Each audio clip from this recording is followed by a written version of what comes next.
Hey everybody, it's Akil Aline again, coming to you on behalf of See Through Edu. This time I'm speaking to you from always sunny Philadelphia, the city of brotherly love. In case you're wondering why I'm speaking to you from here, it's because I am currently visiting Philadelphia after paying a little visit to my alma mater, Princeton.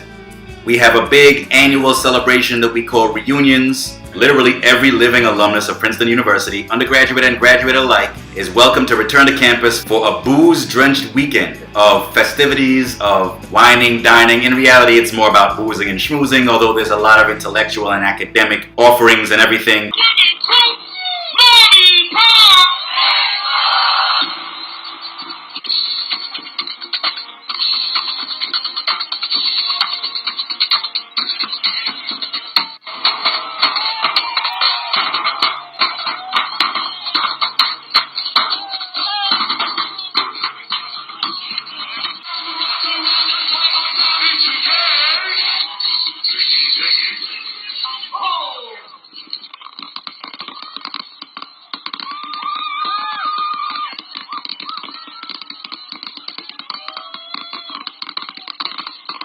I mention this because one reason why I've always been very proud of my alma mater is that it has a very good track record on free speech. This is exemplified by the fact that over the years attending reunions, I haven't missed a reunion yet, ever since I graduated 10 years ago.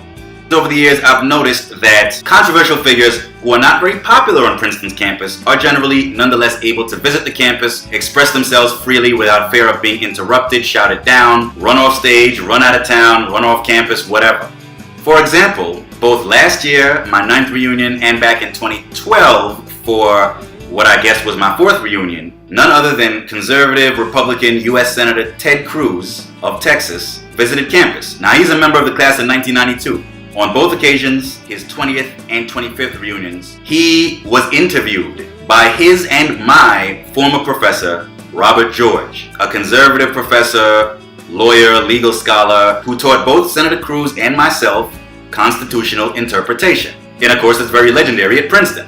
Professor George interviewed Senator Cruz before an audience of Princetonians, and in theory, this could have degenerated into some kind of ish show, so to speak, in which students tried to shut him down or alums tried to shout him down or what have you, but that didn't happen. People who disagreed with the senator's policies and principles were able to challenge him in the Q&A session. And of course, Professor George, although he sympathized with Senator Cruz to a large degree, was able to ask some challenging questions and so on, and really hold his feet to the fire and put his views to the test. That's the way it ought to be done. If you want to prove an opponent wrong on an intellectual level, which you should be willing, ready, and able to do if you're a member of any university community at all, then you should want to prove your opponent wrong based on facts and logic. You can't do that by staging a protest in which you disrupt the speech, prevent the speaker from delivering his or her address, and just generally shut the whole thing down. You especially can't get it done by engaging in unnecessary, unjustified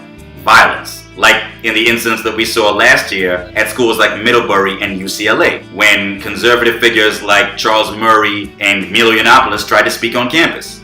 That didn't accomplish anything for the cause of social justice. It didn't do anything to oppose those men's policy agendas effectively, and all it did was give the left, the campus left itself, a black eye. Senator Cruz's appearances on campus are just one among many examples of Princeton's free speech culture. For example, in November 2015, when a number of Princeton students, calling themselves the Black Justice League, staged the so-called Occupy Nassau protest on campus related to race relations at the university, I was gratified and relieved to see that they did not follow the lead of a number of their fellow protesters at other universities across the country in making any censorious demands, such as calling for the university to impose campus speech codes or to discipline members of the campus community, whether students, faculty, or administrators, for expressing unpopular viewpoints or viewpoints considered offensive. That's not to say that there have never been any incidents at Princeton in which students shouted down speakers and so on.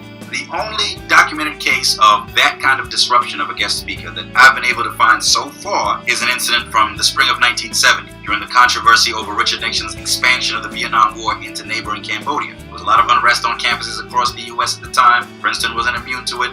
Nixon's Interior Secretary, Walter Hickel, came to campus to speak. I think it was on a matter related to environmentalism. It didn't actually have anything directly to do with the Vietnam War. But nonetheless, student anti-war protesters used that opportunity to heckle Hickel, even though he was sitting on stage right next to the then president of the university, Robert Goheen. A bunch of them were disciplined later on. But if I'm not mistaken, that's, I think, the only time anything like that has happened at Princeton. On the whole, Princeton is a very intellectually open-minded and tolerant environment and atmosphere. And for that, I say, in the time-honored words of our slightly cheesy school chant, 3 cheers to old Nassau.